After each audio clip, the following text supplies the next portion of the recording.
Good morning, everyone. This is Henry Rucker. We are coming to you for episode 7 of the NARAB podcast. We're going to be highlighting the local nonprofits that are part of the NARAB family. I'm going to go ahead and introduce myself. My name is Henry Rucker. I'm the Associate Director for Financial Coaching at PPL, and I'm going to pass it to my right here to Catrice Williams. Good morning. My name is Catrice Williams. I am the Director of Wealth Development at Urban League Twin Cities. In my role, I oversee all of the housing and asset creation initiatives that Urban League Twin Cities takes part in. Hi, my name is Makeisha Hall. I am the Director of Community Services at Model Cities. I oversee our economic services, and I'll pass it to LaShelle. Hello, my name is LaShelle Smith. I am a homeownership advisor with PRG in South Minneapolis. Welcome, everybody. And again, let's kind of just start today's topic just a little bit about nonprofits, the negatives, the positives that we may be seeing the Black community around working for nonprofit. I'm going to start with you, Makeisha, since you're on the other side of the Twin Cities here. We're in Minneapolis. We'll give you the pleasure of starting since you're in St. Paul. Kind of give us an idea of what you guys do at Model Cities when it comes to working with buyers and participants that are interested in homeownership. Yeah, so Model Cities, we are a nonprofit. We've been around since 1967, so 55 plus years. We do a spectrum of housing. So we start out actually at homelessness. So we have an emergency shelter for singles for 64 individuals, men and women. We also provide supportive housing for families, and then we go right on up to homeownership. So we have 3 housing counselors. We provide financial education. We provide home buyer education and pre-purchase counseling. We also do some work around multi-housing. So if families want to get into a duplex or a multiplex, we also do that as well. So those are a few of the things that we do at Model Cities. Okay, I'm going to pass it to you, LaShelle, and we're going to leave probably the longest standing organization in the room for last. But go ahead and tell us, what do you guys do at PRG? At PRG, we offer the homestretch class, and we also provide one-on-one pre-purchase counseling for those just entering in the market. And we also have a development team where we purchase lots. Most of our lots are on the north side of town, and we build housing as well. Okay, thank you. Mm-hmm. All right, Catrice, we're going to pass it to the Urban League, and tell us what the long Urban League has been doing in North Minneapolis. Well, the Urban League is a Black-led, Black legacy organization with a more than 90-year history here in the Twin Cities.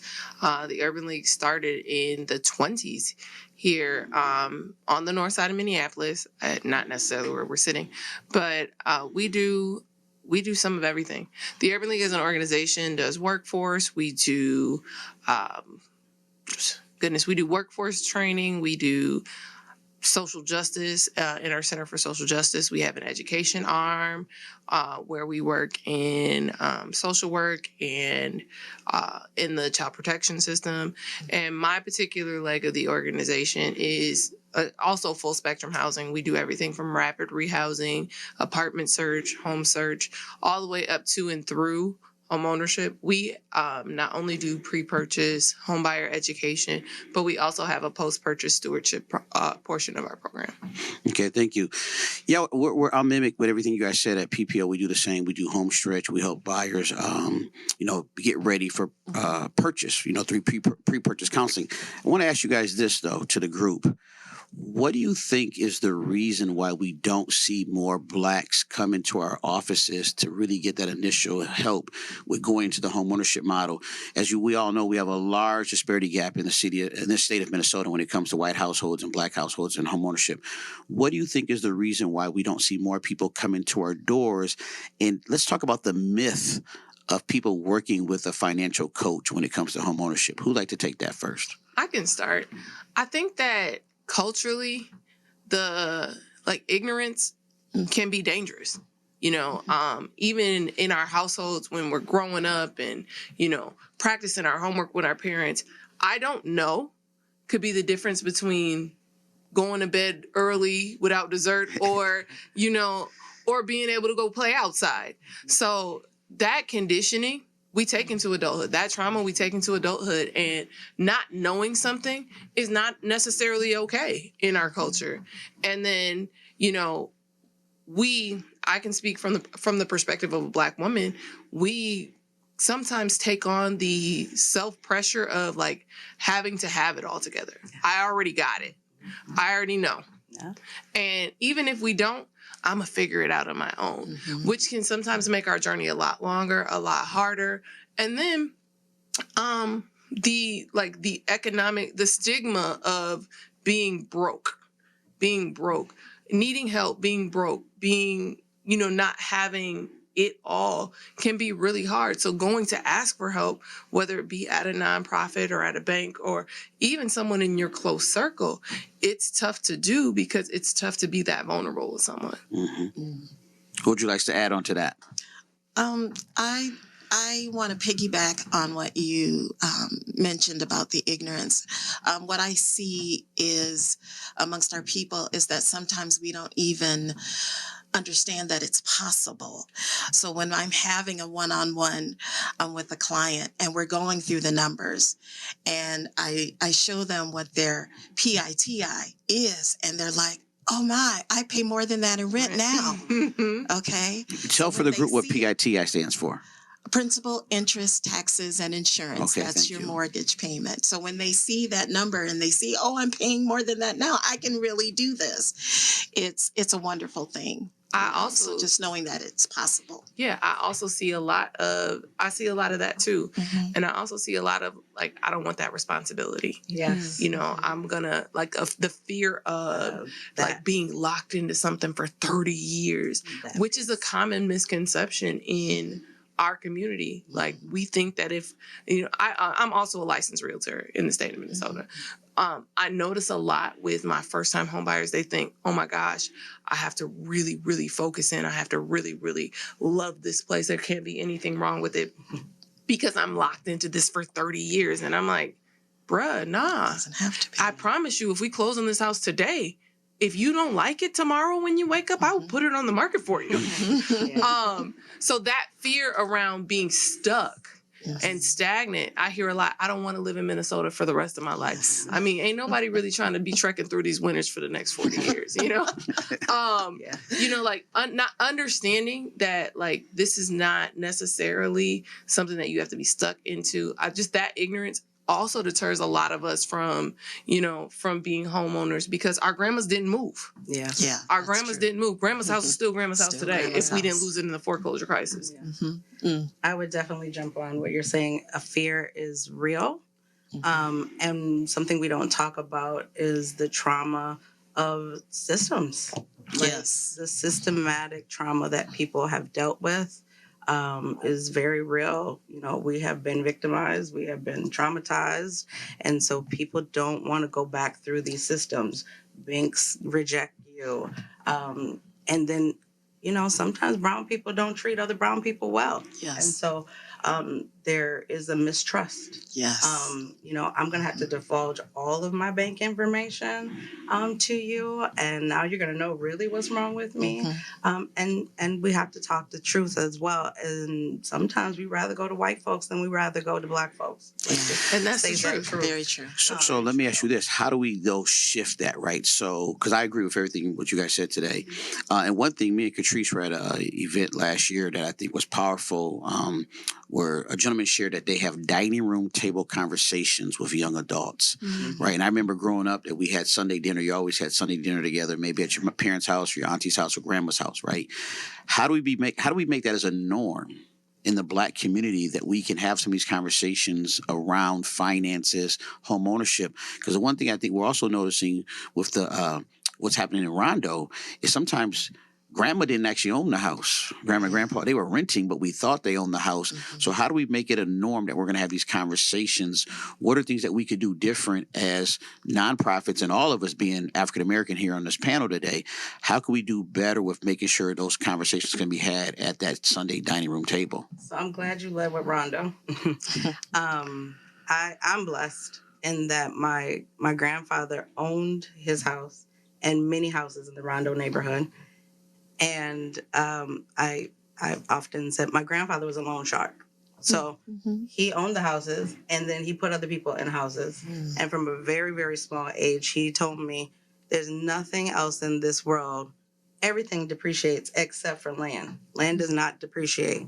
So at 25, I owned my house. Mm-hmm. That was the very first thing. He said, as soon as you get some money, go buy you some land. That's the only thing in this United States that you are gonna ever own is a piece of land. I can absolutely relate to that. I remember having conversations with my Papa Huey, him saying one thing they ain't gonna do is they ain't making no more land. They ain't making no more land. Yeah. And like taking that, like I was blessed to grow up in a house that my parents owned across the street from a house that my grandparents owned. Yep. And like now, today, even right now, today, my aunts, my great aunts and uncles are fighting over land that they own. Yep. Understanding that there is power in that. Yes, there is. And making that the norm. I think that where we as nonprofits can kind of step in is to model that. Yeah. Model that. I know that at the Urban League, we are working now to put together some periodic dinner time conversations for the community. We're gonna start with a Friendsgiving this fall. And we just want the community to come out, the real estate community to come out. And we need to sit down and break bread and have some conversations around finances, around home ownership, around real estate ownership in a non-intimidating, non-threatening environment where we just kind of hang out. We kind of hang out. You're not coming to get a product. You're not coming to get a service. You're coming to get some good food and some good conversation with people like those of us who are sitting around around this table because they know what they're talking about. You know, we were in a meeting yesterday, Henry and I, where one of our colleagues who's a former loan officer who's come on over to the dark side here in the nonprofit realm says, you know, like we are a tribal people. It's ingrained in our DNA. So we do learn from others. Yes. We learn a lot through observation, but now we're fighting the beast of social media and all of the misinformation that is given there. And it's not intimidating. It's in a 1-minute reel that's digestible. It's a few bullet points on a page and you can ingest it and get on about your day.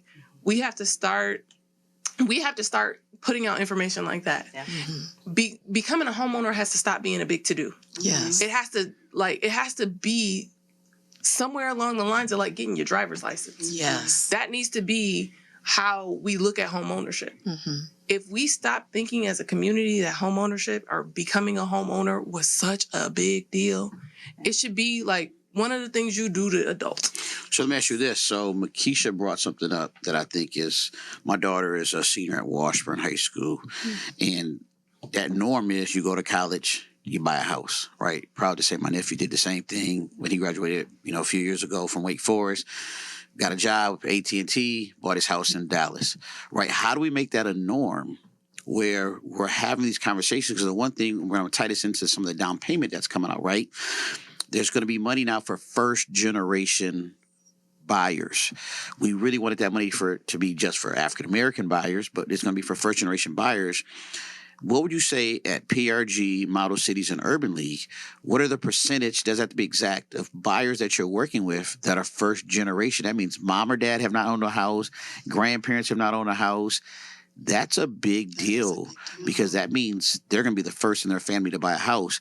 And how do we help them get over that hump? Because again, it was normal for you, Makeisha, normal for you, Catrice, normal for myself, LaShelle. For me as well. That's the norm, but we're like, Right, we're rare. Right, we're a rare rarity. commodity. Right. How do we make sure other people feel the same way that they can buy a house and make sure they now pass that on to their kids and grandkids? Again, for me, I think for us at Model Cities, I don't think it's a stretch to say 90% or more. Yeah. Their first time, because we really do make it a point to reach the people that are the most marginalized, that have the most barriers, the most challenges. We recently became a HUD certified organization. There's not very many Black-led organizations that are HUD. It's very difficult.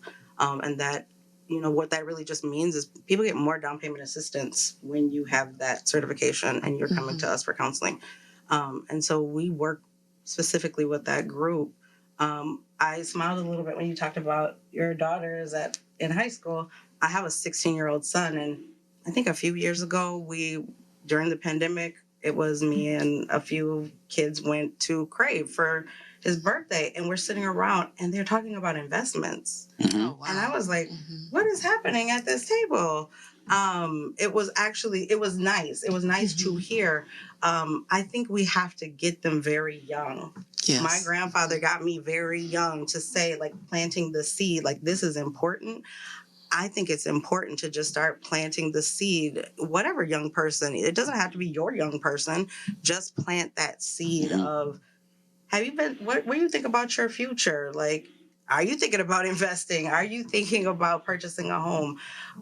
It could just be, just in passing conversation and then getting their minds thinking, because now my son starts asking me, like, Mom, how do you pay for the bills? How do you pay for this mortgage? How do you get a mortgage? My nephew asked me the same thing. Like, what do you do at your job? How do you help people get these things?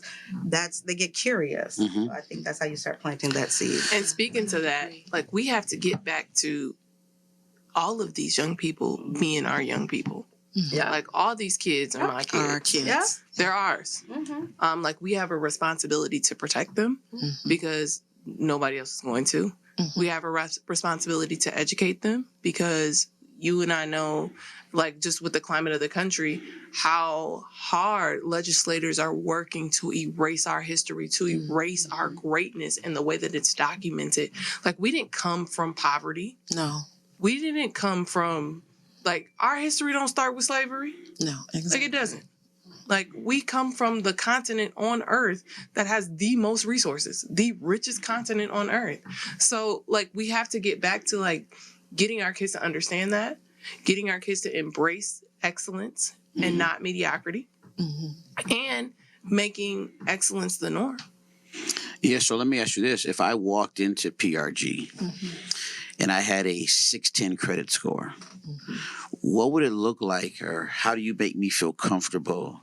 Say, you know what, Henry, that dream of homeownership is there. What are some of the steps that you're doing with me at PRG, Model Cities, Urban League, and at PPL? But what would my journey look like?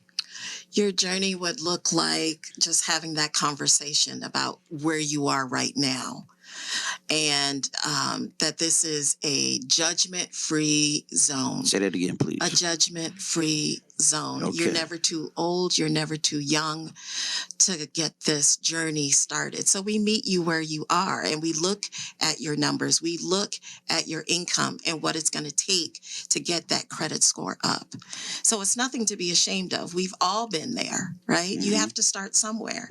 So I think it's important to be transparent, to be open, to be flexible, and to most of all, to listen.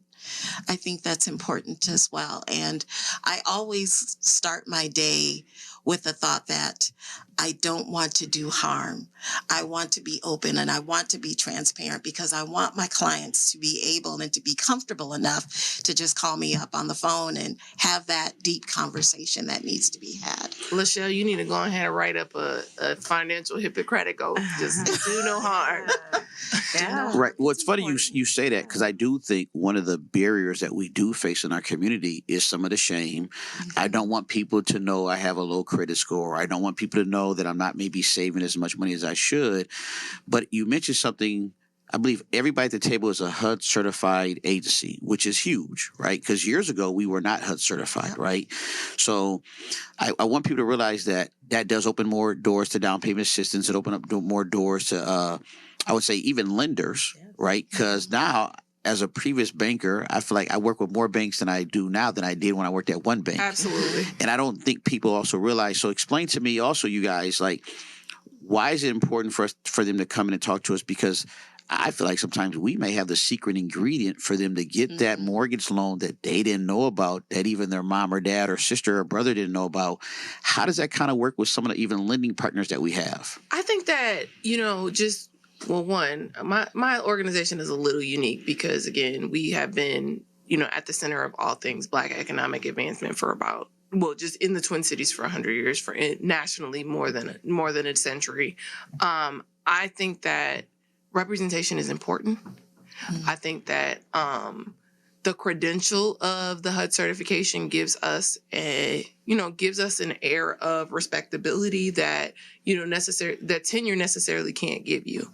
I think that one thing that's unique about our organizations is that you can walk in the door, you're going to see somebody look like you, that look like your cousin. Yes. And to LaShelle's point, like, it's a judgment-free zone. When I counsel people, I bring my full self to that counseling. I think that we sometimes get caught up in this professionalism, this Eurocentric professionalism that, that has been spewed from our backgrounds in banking. But when you come to an urban league, you come to a model cities, you come to a PRG, you come to a PPL, you can sit down with somebody that look like you. Like, I bring my full self. I tell people, you come to me with a 610 credit score. I'm like, I own a house today and I had a 610. I had a 483. I filed bankruptcy. Like, all of the things, I have done all of the things. And so if I can own my house, if I can, money spending Catrice, if I can save 3 months of expenses, you can do it too. And it doesn't have to look the same. Like driving home the fact that what's good for me ain't necessarily good for you. Yes. We're going to sit down, we're going to work together, and we're going to figure out how you can do it your way, on your path. There's no timeline, there's no shame, there's no any of that. You can come and be you. We're going to create a plan for you. It's going to work for you, because what worked for them doesn't necessarily work for us. Yes. And understanding what's important to you. When I counsel, when my team counsels, I coach my counselors to sit down and do a values assessment with our clients. And that ain't a part of the HUD training. It ain't. It's just something that we do at the Urban League to make sure that your journey, this savings journey, this financial journey, is something that's sustainable. If we uncover that one of your core values is attractiveness, I ain't gonna tell you you gotta cut out your shopping budget. I ain't gonna tell you that, because you ain't gonna be able to sustain that. Right. So let me ask you this, because I think this brings up a good point. Like, what makes our organizations a little bit different, makes the staff a little bit different. So for those that don't know, NARAB was started because we could not belong to NAR, which was the National Association of Real Estate Brokers. So NARAB started its own because blacks were not allowed to be a part of that, National Association of Real Estate Professionals. Now, representation matters. We know that, right? One thing I'm going to piggyback on, Catrice, I also feel like sometimes it sounds different when you tell me, hey, Henry, like you doing this a little bit wrong, versus coming from somebody that doesn't look like me, right? Because there is that personal connection a little bit. You can kind of see yourself in that person.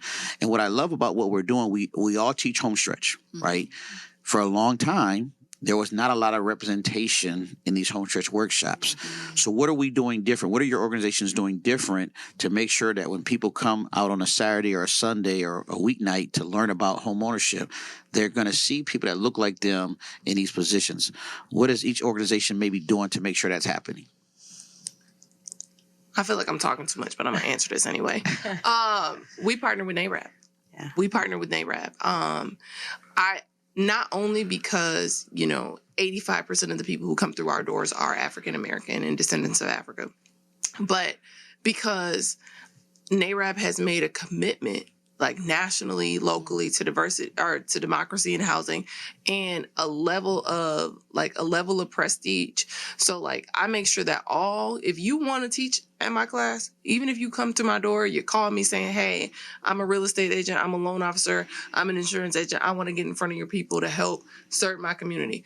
Oh, well, you're going to have to call the education board at NARAB, because I need you to take that class. I need you to take that class because I need you to show up prepared. I need you to show up understanding the cultural sensitivity that comes with talking to my people. And I think that is kind of what sets us as organizations apart.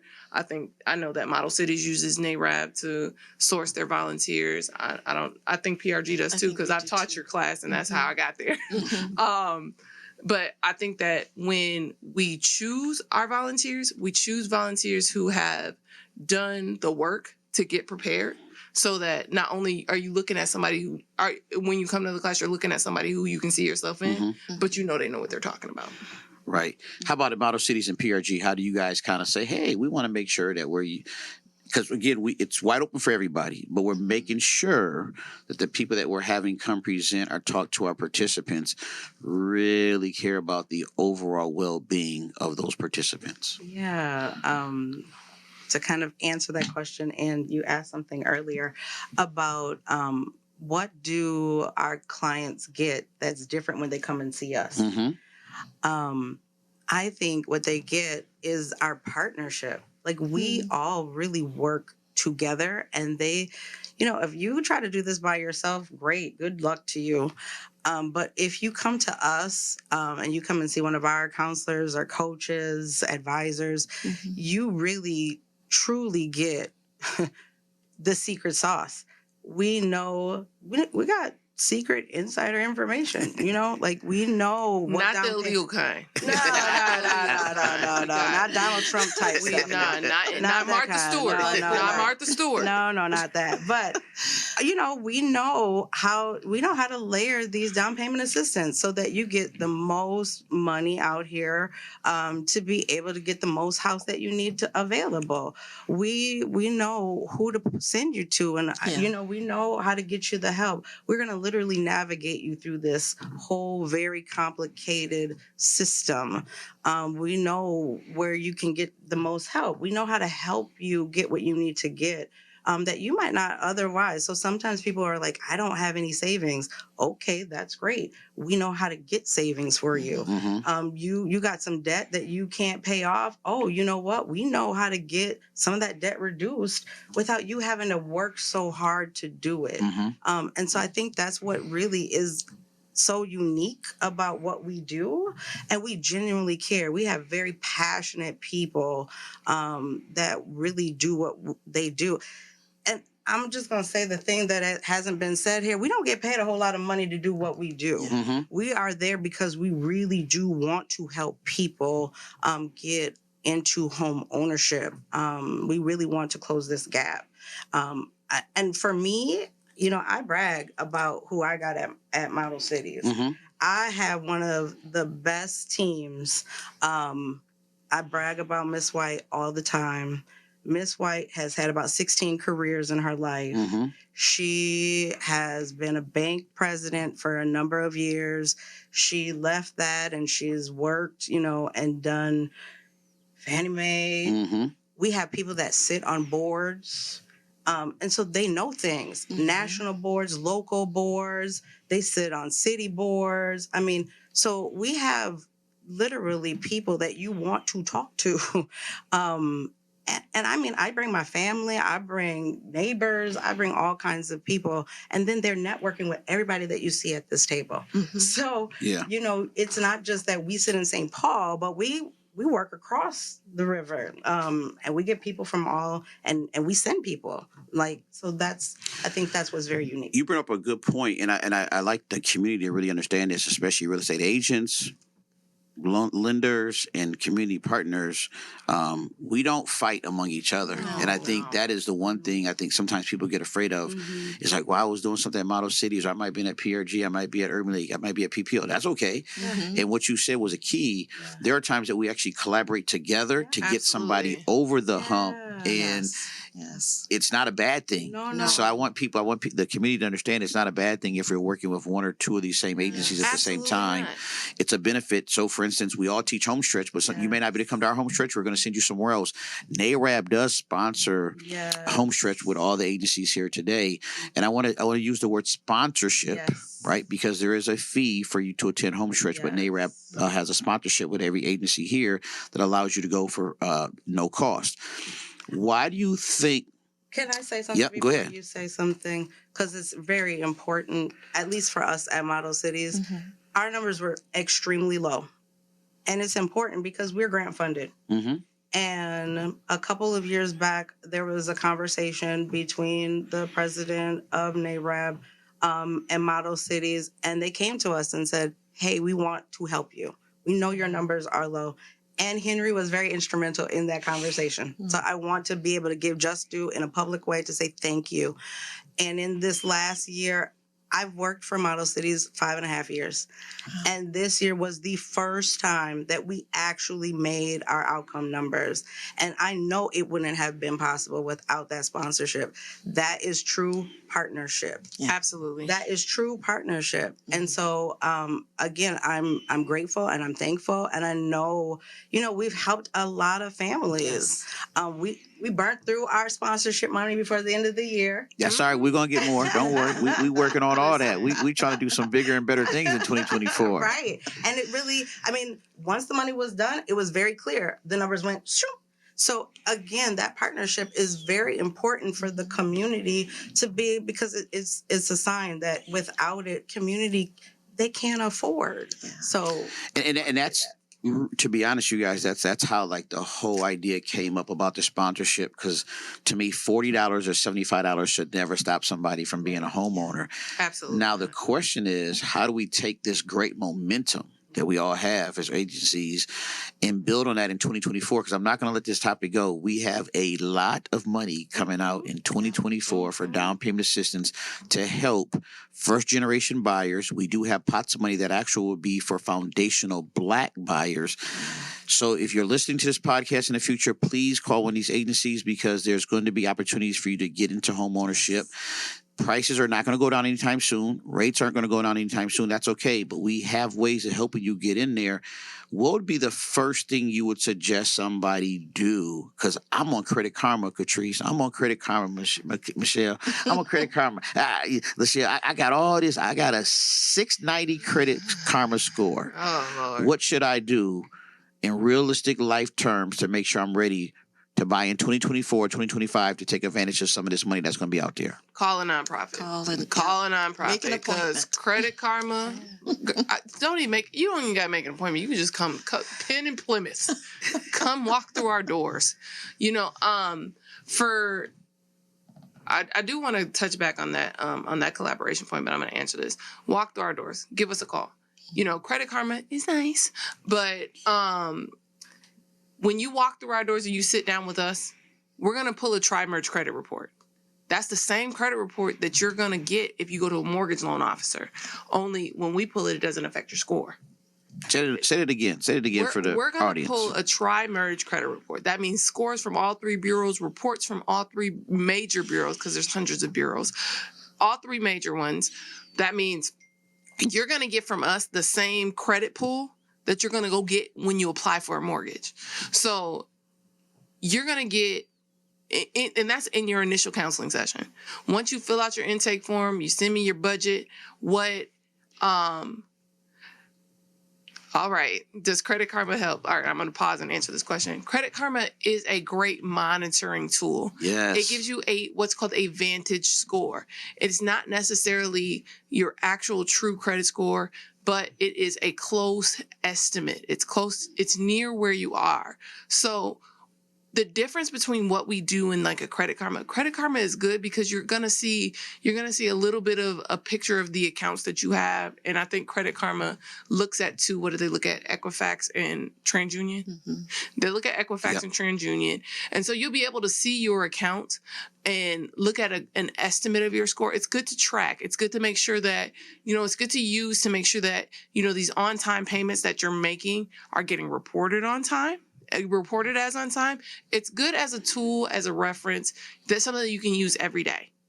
But that big pull, that real big account of like your addresses, your accounts, what these 1s, 2s, and 3s mean on this report. Yeah. Like that's something that you need to sit down with somebody who does this every day with. So can I ask a question on that? Plan. Does PRG do a tri-merge credit report? Yes, we do. Does Model Cities do a tri-merge credit report? Yes. Urban League does a tri-merge. Absolutely. PPO does a tri-merge. So we want to make sure that everybody understands that we're all playing from the same playing field. Every agency at the table is going to conduct business the exact same way. So we want to make sure that's very important. To touch on what Catrice said too, it's a great tool, right? There's a lot of tools out there to monitor your credit, but you want to know what your actual scores are from TransUnion, Equifax, and Experian. And by working with one of these organizations at the table today, that allows that to happen. Mm-hmm. And I'm going to lean back on you. If I come in with that 610 credit score and we pulled all three, what does that mean for me again? What that means is with a 610 credit score, you can get a home loan with that score. It is a place to start. Okay. And just knowing that you can improve that, of course. Your rates may depend on that, and that's okay too. But let's talk about the different products that you can use and access with that credit score, because that's where you are right now. And if you have a plan to increase that, well, let's talk about that too. What does that look like? What are the steps that you need to take to get there? Those are the kind of discussions that we have during the one-on-one session. So I love that, because I want to tie that into what I know everybody's doing, right? So if I come in at a 610, I may qualify for a mortgage today, but it may not be the best mortgage product for me at the time. And I want the community to understand, if we say to you, hey, let's take another 6 months, year to improve that credit score to get you to a 680, 600, 700 score, that may give you more options. I'm going to steal this from my good friend Trent Bowman. He wants to give you the smorgasbord of loan programs, right? And I do think sometimes we get pigeonholed into just one program. So we want to make sure that the community understands we're not telling you no. Right, we're just saying, hey, if you do these things, you might actually have more options, which then gives you better opportunities to be a long-term successful homeowner. Do any of you offer down payment assistance right now? We do not. We do not. Okay. I do not. I do know PRG develops. Working. Yeah. Right? Yeah. Model cities, you're doing some development, aren't you? We're not, but we connect you to down payment assistance. So. Okay. Urban League. We're not developing, but we do have our buyer initiated African American Community Land Trust, which is a shared equity model for home buyers who need a little bit of gap assistance between like being able to be competitive in the market and like what they can afford with their mortgage pre-approval. Okay. Now the reason I brought that up is because you could actually have a Urban League client buy a PRG developed property, get down payment assistance. You could actually have a Model Cities client buy a Urban League Land Trust home. PP also developed. So that's, again, shows how the collaboration can really work. And sometimes I just want the community to understand it does not matter if you're working with one agency. That does not mean you cannot work with the other agency. Absolutely. So we want to make sure we're doing good on that. What would be one thing if you could change today around first-time home buyers and especially Black buyers? What would you want to change in their mind today moving forward? What would be one thing that you would just say, hey, you know what? We're going to change this mindset from today moving forward? I think I'll go. So for me, I don't like to put it on the buyer. I want to change the industry. And because we see all types in what we do. And there's something that we don't talk about a lot, but we see it because of the population we work with. There's a transition period, and we talked a little bit about it when we were talking about fear a little bit. There is a fear between the transition from I've always paid rent to now I'm going to be a homeowner. And I think we're missing a gap in how we support people from that transition. So we work with Rondo Land Trust. They're doing a lot of work with, this heritage fund that is there. And Makeisha Griffin is the ED over there. And she shared somebody purchased a home. Well, they were afraid to go in the home and busted the pipes in their house because they were too afraid to go in the house. Now, they done got the keys. They done gone through all of everything. They never went in and busted the pipes. We have somebody that we're working with also, and out of fear, literally said, I'm going to wait to purchase a home because I want to buy it cash. Right? I don't want to. I think Jeff was talking about this buyer yesterday. Right. And so a part of this is not and this person is capable of purchasing a home. Like they are mortgage ready. That's what we do. We try to get people mortgage ready. And so there's a mental, right? There's a mental transition from being a renter to being a homeowner that we don't do that Mhm. we're missing. And we have to start transitioning, not just do you got enough money in the bank, do you have all these paper things, but what is the mental transition? Mhm. Because if I can call somebody to come and fix my life, fix my toilet, now I'm going to have to do that myself. I'm going to have to shovel my snow. I'm going to have to cut my grass. And I can't call my That's true. super to do Mhm. that anymore.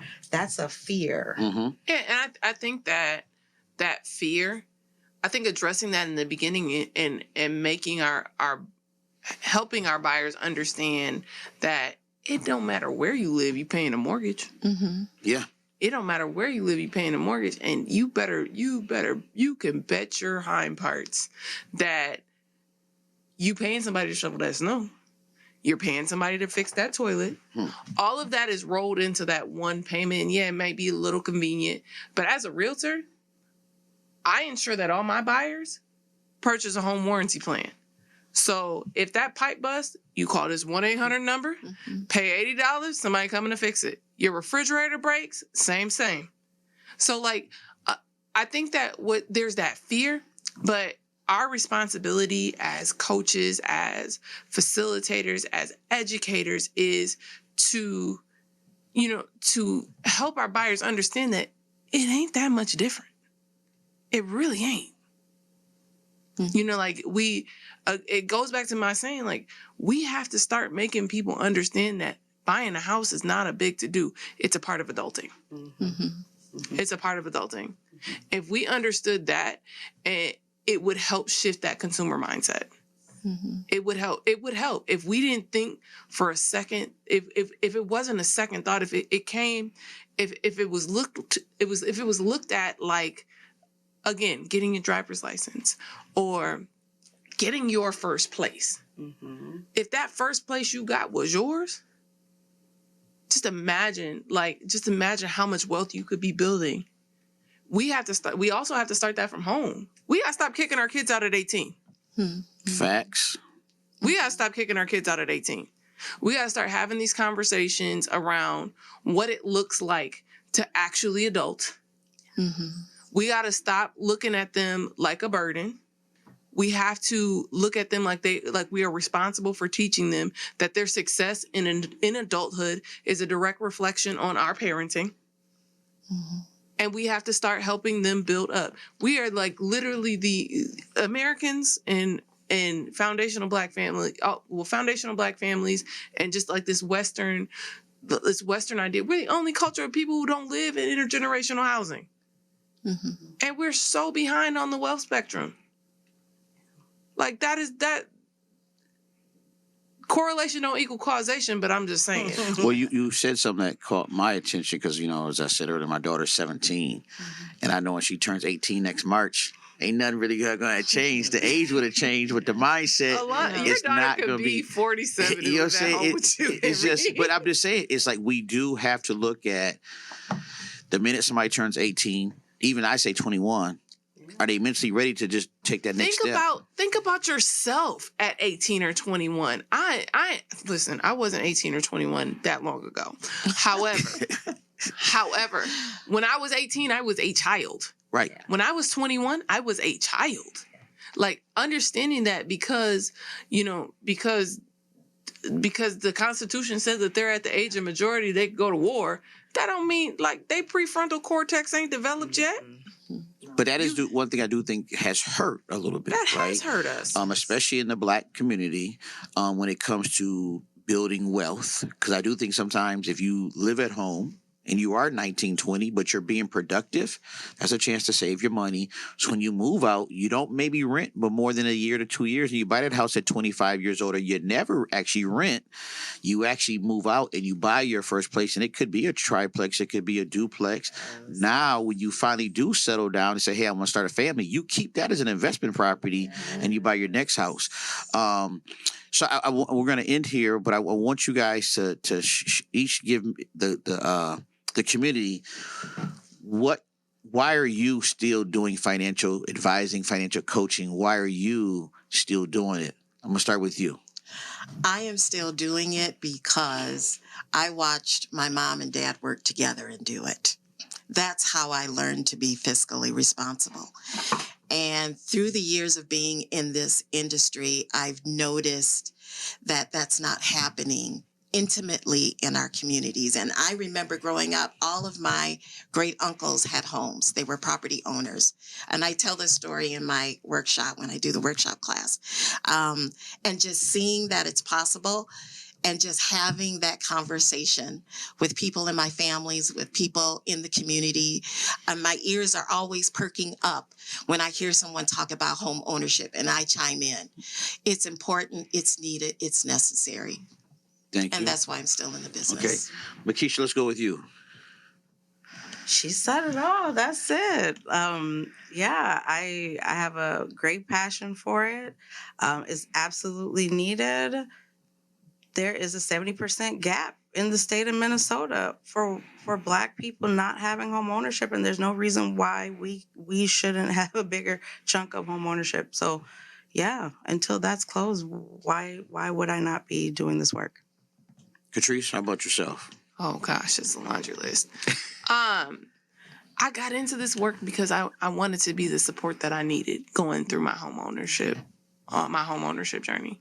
That still rings true. I think a guiding theme in my entire professional journey, because I've had about 16 jobs too, is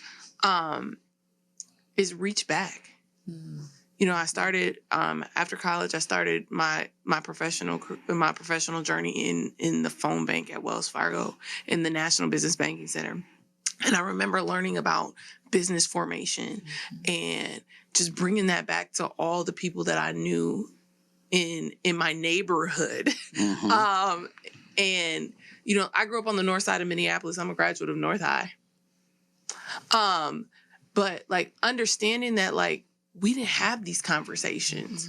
Like I grew up in a house with a mom who was an entrepreneur, and I grew up across the street from my grandparents, one who was an entrepreneur. I grew up around the corner from my uncle who owned property, entrepreneur.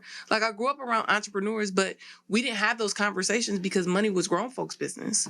And I understand as an adult who entered into adulthood with zero knowledge of money that I can't do that to my kids. I can't do that to the people who are coming behind me. I have a responsibility to them to make sure that they don't start from square one. I tell people all the time, my kids won't get it out the mud. Not at all. That won't be a thing. And when I talk about my kids, I'm not just talking about my two daughters. I'm talking about all the kids that look like me, all the kids that come from places like where I come from. And it is my duty, and I will be doing this work until that, like Makeisha said, that needle shifts, until we all are equipped with the tools that can flip that disparity. Yes. Yeah, so I'm going to highlight something Catrice says. She knows I believe in this. Anybody that knows me, I don't believe in hoods. We live in neighborhoods, right? And I think I got into it because as a banker, I saw that I couldn't really have a huge impact. A very good friend of mine, may he rest in peace, referred me to, at that time, Lutheran Social Service had a building over on the east side of St. Paul called the East Side Financial Center. I got hired there by a lady by the name of Makeisha, that eventually brought me to PPL, and I knew at that time it was my calling, but I probably know it was before then. I just didn't realize it because my parents are educators, and I believe that, you know, you can't play the game if you don't know the rules of the game. But if I can teach you the rules of the game, then you can play the game at a much higher level. And I feel like it's in my DNA. I think, really, to be honest, it's in all of our DNA, right? Absolutely. And the best coaches are players. We're players. Right. And Makeisha said it. We do this because of the passion we have for it, to make sure people do better, to see that next generation do better. I do think one day the pay will come, but I truly believe we do it because we know it's the right thing to do. Tomorrow. We know it's the right thing to do, and we know if we don't do it, it may not get actually done. It ain't gonna get done. Yeah. Right? So we want to thank everybody for tuning in. I want to thank my panel today from PRG, Model Cities, Urban League, and PPL. We had a blast, and we'll be back. And this is episode 7, and that's a wrap. Great show, you guys. Yes, it's over. That was fun.